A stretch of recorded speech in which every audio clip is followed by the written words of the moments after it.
All right, so today we're going to be looking at Redpill Mastery. Seems like a lot of guys are talking about this one, especially in the married Red Pill communities online. You guys specifically requested this deep dive. And from what I'm seeing, it's all about giving men a new playbook. It's a pretty bold goal, for sure. I think what stood out to me was just how much it covers. I mean, you've got everything in here, from personal finances to building social networks to, understanding these big societal shifts that are having, a real impact on relationships. It's not just about self-improvement tips and tricks, but it's really about understanding the whole playing field, you know? Yeah, that's what I thought was so interesting. Is like, look, you can level up your game all you want, but if you don't understand like the forces that are working against you, we're still going to be in trouble. And one of the first things the book dives into is this idea of financial independence. Right. And it even quotes Warren Buffett, who says, if you don't find a way to make money while you sleep, you will work until you die. I think that hits home for a lot of us. Absolutely. Especially, you mentioned the married Red Pill community. Yeah. I mean, that quote goes right to the heart of that whole idea of covert contracts in marriage. Where financial stress, I mean, it can become a huge point of leverage. And you know that. By achieving financial independence, you're not just securing your own future, but you're actually creating more equality and freedom within your relationship. I never really thought about it that way. It's not just about the money itself. Right. It's about, like you said, the power dynamic. Exactly. Yeah. So how does the book suggest guys go about achieving this financial freedom? I think a lot of people, when they hear that, they think, oh, get rich quick schemes. Right. That sort of thing. Easy money. But this is really not about that at all. This book is about building a solid foundation. Yeah. Through practical strategies. Right. Things like, investing in the stock market, real estate, even starting your own business. It's about taking control, rather than being at the mercy of a job. Or even worse, feeling trapped in a relationship because of finances. Yeah. I could definitely see how that would resonate with a lot of men. Yeah. Who are feeling that pressure, especially guys who are, maybe starting to question some of those traditional roles within their marriage. It's almost like this book is saying, look, you can rewrite the rules if you want to, but you need to have that financial security to do so. That's a really good point. And, I think it connects really well to this whole red pill concept of being a high value man, you know? And this is something that a lot of people get wrong, I think. It's not just about looks or, status or whatever. It's really about having the resources and the mindset to actually go out and create the life that you want. Okay, so we've got the finances. That's like the foundation. Yeah. But then the book kind of jumps into this whole other area of social dynamics and communication. And it really talks about the importance of mastering small talk, building strong social networks, which, I don't know, it seems a little counterintuitive for guys who are already, feeling maybe a little disillusioned with mainstream society. Yeah, I think that's a fair point.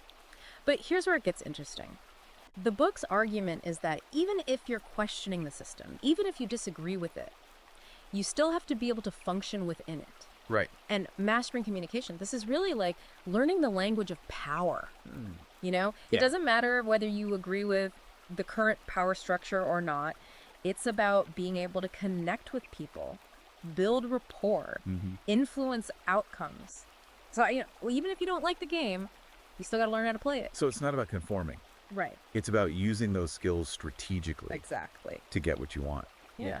And it actually ties into the red pill concept of game. Oh, okay. Which, I think this book kind of reframes it as a more holistic approach to social dynamics, understanding human psychology, both male and female, and using that knowledge to navigate social situations, with confidence and with success. Now, for someone who's coming at this specifically from that married red pill perspective, how does the book suggest they apply these skills within their existing relationship? Because it sounds like a lot of this is geared towards, dating and meeting new people. Yeah, no, that's a really good question. And I think, what the book emphasizes is that these skills are actually transferable to any relationship, even your marriage. So, by improving your communication, understanding those unspoken dynamics, learning how to create those win-win scenarios. Right. You can actually strengthen your existing relationship.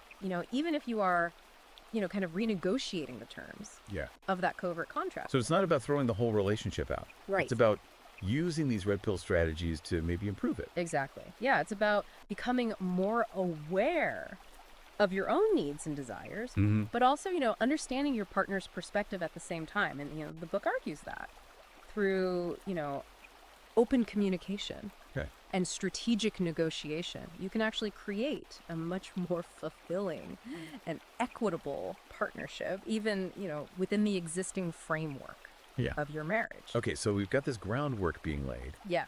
with, the financial independence and then the social mastery. Right. But then the book takes kind of a turn. Yeah. And it goes into this whole concept of cultural Marxism and SJW ideology. And this is something I'm sure resonates with a lot of guys in the red pill community, Yeah. who feel like the culture has really shifted dramatically. Oh, absolutely. And this is really where I think this book tries to connect those personal struggles to a larger historical narrative, to really understand the challenges that men are facing today, particularly in marriage and relationships. You got to look at how Western institutions have been influenced by, certain intellectual movements. So it's like peeling back the layers of the onion a little bit Right. to see how we got here.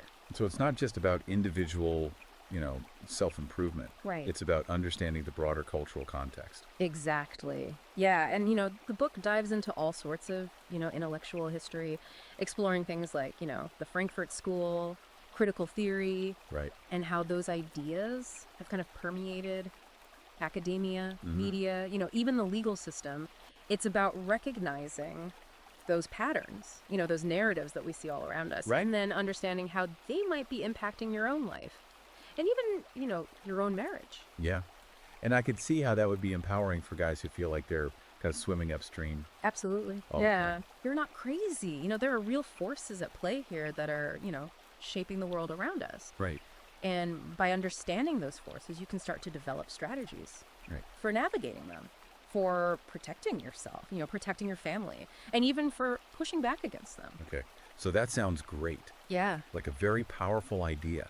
But how does the book suggest, how do you actually do that? I mean, it can feel very overwhelming to go up against these, these massive cultural forces. Well, I think it starts with education. Okay. The book encourages men to read widely, to analyze information critically, and to really develop their own informed opinions. It's about becoming aware of the narratives that are being pushed and then being able to deconstruct them, see the agendas behind them, and counter them, with logic and reason. So reclaim that power. Exactly. Yeah. Reclaiming that intellectual power, Right. not just accepting what you're being told, but thinking for yourself. Yeah. And it's about finding your voice, being able to articulate your own perspective and engage in those conversations, even when they're uncomfortable. And I think that's so crucial, Yeah. especially for guys who are feeling, like you said, silenced or marginalized, Yeah. Yeah. Like you do have a right to your own beliefs. And I think even more importantly, you have a responsibility to express them. Absolutely. Yeah. It's about stepping into your power, both intellectually and socially. And that actually leads us to the next big theme in the book, Okay. which is masculinity itself. And, it really dives deep into this concept of masculinity, looking at it from both a biological and evolutionary perspective. It challenges that idea that all these traditional male traits are just, social construct, saying they're actually deeply rooted in our biology, millions of years of evolution. And I'm sure that ruffles some feathers, especially in today's climate. So what's the book's take on how all this relates to marriage? Those unspoken contracts that we were talking about earlier. Yeah. Well, it argues that a lot of the conflicts we see in modern marriages are coming from this disconnect between those hardwired male drives and the expectations that, modern society is putting on men, because we're biologically wired for certain roles, certain behaviors, but those are often bumping up against the current cultural narratives, if you will. Like a nature versus nurture kind of. Exactly. We're told to be one way, but our biology is like, nah, we want to go this way. Yeah. And that creates a lot of internal conflict for men, and it spills over into their relationships, leading to resentment, frustration, that feeling like, you're constantly being asked to suppress your true self. Right. Like you're always holding back. Exactly. And I could see how that would just breed all these, unspoken resentments, unmet expectations. which then leads to all the problems. So, does the book offer any solutions for bridging this gap? Well, it encourages men to embrace their masculinity, but not in that, toxic way that a lot of people think about when they hear that. It's about understanding those drives, those innate drives, Right. and finding healthy ways to express them, both within your marriage and, in your life in general. So it's not about just conforming to some, outdated stereotype of what it means to be a man, Right. but it's about understanding yourself better Yeah. and finding a way to kind of be authentically masculine, Right. in the modern world. Exactly. And that might mean renegotiating those contracts, those unspoken contracts in your marriage, setting clear boundaries, having open conversations about each other's needs and expectations. It's about finding that balance between the biological reality of being a man and the complexities of modern relationships. Right. And it's not all internal work, though, right? Right. The book also talks about taking action in the real world. Absolutely. And one of the things that it emphasizes is, physical fitness, almost framing it as a way of kind of reclaiming that primal masculine energy. It's funny you say that because it's not just about, looking good Right. or being healthy. The book actually argues that physical strength and discipline, these are actually essential components of masculinity, not only for yourself, but also to be able to protect, the people that you love. It's interesting because for a lot of men in that red pill community, there's this sense that society has become almost increasingly feminized, and that men are being kind of encouraged to be more passive, more, emotionally sensitive. The book definitely tacks into that. It argues that while there's nothing wrong with emotional intelligence, it shouldn't come at the expense of those core masculine traits, like strength, assertiveness, decisiveness. These things have been essential for men, throughout human history for survival and success. So it's about finding that balance, like reclaiming those aspects of masculinity that maybe have been, downplayed a little bit, maybe even demonized in recent decades. It's almost like a call to action, to step up and embrace that responsibility. And it ties back to the covert contract idea too, Yeah. By becoming stronger, both physically and mentally, you're not just improving yourself. You're actually shifting that power dynamic, within your relationship. You're becoming more valuable as a partner. A man who can actually provide and protect, which, let's be honest, that's attractive to women on a primal level. Right. So we've got this understanding of masculinity, reclaiming these more traditional roles, Yeah. becoming stronger, more self-reliant. Yeah. But the book doesn't stop there, does it? It also dives into this whole world of like personal growth, Yeah. developing that mindset. Of a red pill master. It's about taking all of that external stuff Yeah. and integrating it with a powerful internal transformation. Right. Cultivating those traits that are really essential for success in any area of life. Things like discipline, resilience, confidence, emotional intelligence, the ability to set goals and actually achieve them. So it's almost like a blueprint for becoming like the best version of yourself. Exactly. Yeah. But how does the book suggest guys go about that? I mean, it sounds like a pretty tall order, especially if you're already feeling, kind of stuck in a rut. Well, it's about taking ownership of your own growth. And it offers a lot of practical strategies. Things like, setting clear goals, Yeah. developing daily routines, practicing mindfulness, seeking out mentors. It's about creating that structure, a system for self-improvement that allows you to consistently, level up. I like that. It's not just hoping for the best. It's like, making a plan Right. and then taking those deliberate steps. Exactly. Yeah. And that ties back to, the whole red pill philosophy of Yeah. taking control of your life, recognizing that you're not a victim of circumstance. You are the architect of your own destiny. It's empowering. Yeah. It's saying you have the power to change. You have the power to grow. You can create the life you want. But Yeah. you got to be willing to put in the work. Exactly. And that work involves not just those external changes, but also that internal transformation, developing that mindset, the emotional resilience, that unwavering self-belief that are, really essential for red pill mastery. So we're building this foundation of self-reliance, this Yeah. strong internal core. We've got that understanding of masculinity, the forces at play in society. But the book goes even deeper, right? Yeah. It starts talking about purpose, like finding that deeper sense of meaning. It's about going beyond just the material success, the status, the the relationships. It's about asking those bigger questions. Mm-hmm. What is my purpose? What legacy do I want to leave behind? What impact do I want to have on the world? Like those existential questions. Yeah. And, those can be intimidating for people, especially, in the married red pill community, where there's already that sense of questioning those traditional roles and expectations. But, the book argues that this is about reclaiming that sense of agency, of having a mission, being driven by something bigger than yourself. And that this is what really separates the men who simply survive from the men who actually thrive. So it's not just about fixing your marriage or achieving financial success. It's about finding that thing that gives you, a reason to get out of bed in the morning. Exactly. And that purpose might be different for every man. For some guys, it might be about being a great father. Right. For others, it might be about building a business or making a difference in their community. Right. But the point is to find that thing that lights you up, that gives you that fire, and then pursue it with passion. It's inspiring.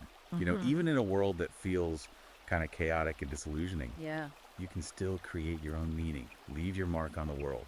Exactly. And the book argues this is a crucial part of Red Pill Mastery. Understanding that you're not just here to consume, you're here to contribute, Right. to create, to make the world a better place than you found it.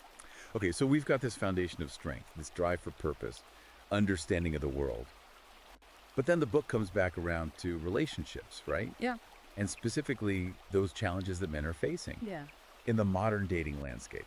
And this is where it gets really, red pill, like understanding the dynamics of attraction, Yeah. mastering game, Yeah. navigating this new terrain where the old rules don't seem to apply anymore. Right. And the book actually acknowledges that dating has become incredibly complex, especially for men who are, really committed to this red pill philosophy. And it argues that those traditional dating norms have been disrupted and men need to adapt if they want to be successful. And that's where those red pill tactics come into play. Yeah. The ones that often get, criticized for being manipulative Yeah. or disrespectful. The book actually addresses that head on. And it argues that game is often misunderstood, that it's not about tricks or manipulation. It's about understanding the psychology of attraction and using that knowledge to create genuine connections. So it's about being authentic, but also being strategic. Exactly. Understanding what women are looking for and being able to present yourself in a way that's both, genuine and attractive. Yeah. And it's about being confident, assertive, decisive. These are qualities that are traditionally associated with masculinity, but are often kind of discouraged in today's society. Right. And the book argues that these qualities are actually essential for attracting high-quality partners who are looking for strong, capable men. And again, I can see how that would appeal to a lot of men. Yeah. Who feel like, they're being told to kind of downplay their masculinity. It's like, look, these qualities are not toxic. Yeah. They're actually attractive. Right. Own them, embrace them, and use them to your advantage. Exactly. It's about reclaiming that confidence, that power, but not in a way that's, domineering or controlling, but in a way that's authentic and empowering. So we've covered a lot of ground here. We've talked about the financial independence, social dynamics, the cultural forces at play, masculinity, Yeah. personal growth, purpose, even dating strategies. Yeah. But there's this one piece of the puzzle that we haven't talked about yet, and that's how to deal with failure. Oh, yeah. Because let's face it, no matter how much you prepare, Right. no matter how hard you work, you're going to hit roadblocks. You're going to fail. Right. Absolutely. So how does the book address that? The book is very realistic about this. Yeah. It acknowledges that failure is inevitable. It's part of the journey. And it's actually an opportunity for growth. Yeah. Yeah, it's not about avoiding failure. It's about learning to embrace it, seeing it as a stepping stone to success. And the book, emphasizes resilience, that ability to bounce back from setbacks, learn from your mistakes, and just keep moving forward. And it argues that this is one of the most important qualities a red pill man can develop. So how do you build that resilience? Because it's one thing to say don't give up, Right, but when you're in it, right. when you're feeling discouraged, Yeah. it's hard. Well, the book provides a framework for reframing failure, for seeing it not as a personal defeat, but as a valuable lesson. So it's about, analyzing what went wrong, identifying areas for improvement, and then adjusting your approach. So turning those failures Yeah. into fuel for future growth. Exactly. It's about Okay. developing that what they call the growth mindset. Right. That belief that you can always learn and improve no matter what challenges you face. And I think that's such a powerful message, Mhm. especially for men who are struggling, in their marriages or other areas of their lives. It's like, look, it's not over. You can learn from this. You can adapt. You can come back stronger. And that's really the essence of the red pill philosophy. It's not about accepting defeat. It's about taking control, overcoming those challenges, and creating the life that you want. Okay, so we've explored all these different aspects of the red pill, the philosophy, the strategies, the mindset. But I keep coming back to this one question. What exactly is that red pill world? Like, what does it actually look like? Because the book is kind of advocating for this, It paints a picture of a world where men embrace their masculinity, where they take responsibility for their own lives, where they build strong relationships based on mutual respect and understanding, where they contribute to society in meaningful ways and they live with purpose, integrity. It sounds kind of utopian, Yeah. but also incredibly challenging. It's like calling for a radical shift, not just in individual consciousness, but in society as a whole. It's definitely ambitious, but the book argues that it's achievable and it starts with yourself, taking those steps towards self-improvement and then radiating that outwards, influencing your family, your community, and ultimately the world around you. It's like that ripple effect. Exactly. You start with that individual transformation, Yeah. and it creates this wave of change Yeah. that can impact the world. And the book argues this is the only way to create lasting change, not by trying to force other people to conform, Yeah. but by becoming the change you want to see. Okay, so we're starting to get this picture of what this red pill world could look like. Yeah. But let's bring it back to our listener for a minute. Like, how can he start applying these ideas to his own life? Yeah. Specifically when it comes to his marriage and understanding these societal structures that he's concerned about. Well, I think the first step, as we talked about earlier, is awareness. It's about paying attention to those contracts, those unspoken contracts in your marriage, the power dynamics, the ways in which you might be, compromising your own needs or suppressing your true self. So becoming more mindful, Exactly. more observant, more attuned to those subtle but powerful forces at play. Yeah. And once you have that awareness, you can start making, conscious choices, having those difficult conversations, setting boundaries, and negotiating a more equitable and fulfilling partnership. Yeah, it sounds like it takes a lot of courage, though, and self-awareness to even, start those conversations, challenge those patterns, rock the boat a little bit in a relationship that might feel comfortable on the surface, even if it's not really serving you. It's not easy, but the book argues that it's essential if you want to create a relationship that is truly aligned with your values, your goals. It's about stepping into your power, not in a way that's, domineering or controlling, but in a way that's authentic and empowering. Okay, so we're talking about taking ownership of your marriage, understanding those dynamics, communicating your needs, setting boundaries.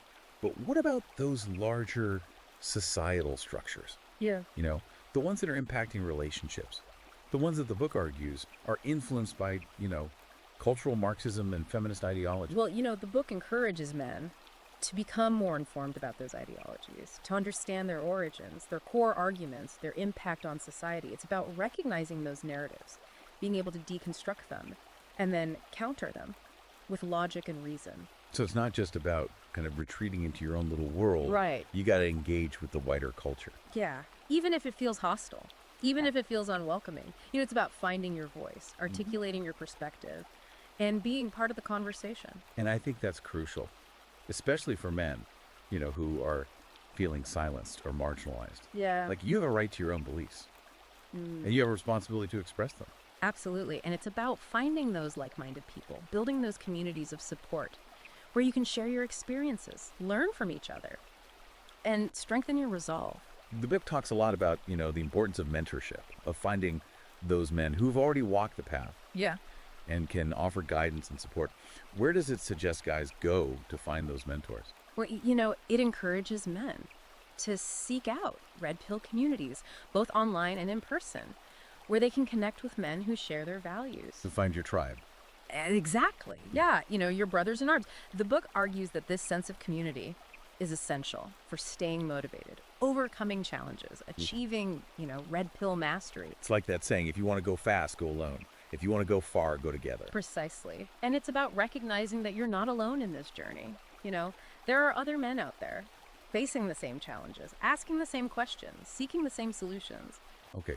Well, this has been a really insightful deep dive. We've covered a lot of ground here, from the personal to the political to the practical to the philosophical. But before we wrap up, I want to leave our listener with one final thought.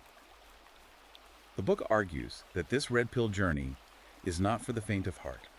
It requires courage, commitment, and a willingness to challenge the status quo. Are you ready to take that step? That's the question, isn't it? The red pill path, it offers freedom and fulfillment, but it also demands, effort, a willingness to face those uncomfortable truths. Well, for our listener, if you are ready to explore the red pill further, we highly recommend checking out Redpill Mastery. You can find it on Amazon Kindle and Google Playbooks. And remember, the journey to Redpill Mastery, this is an ongoing process. Keep learning, keep growing, and keep questioning everything.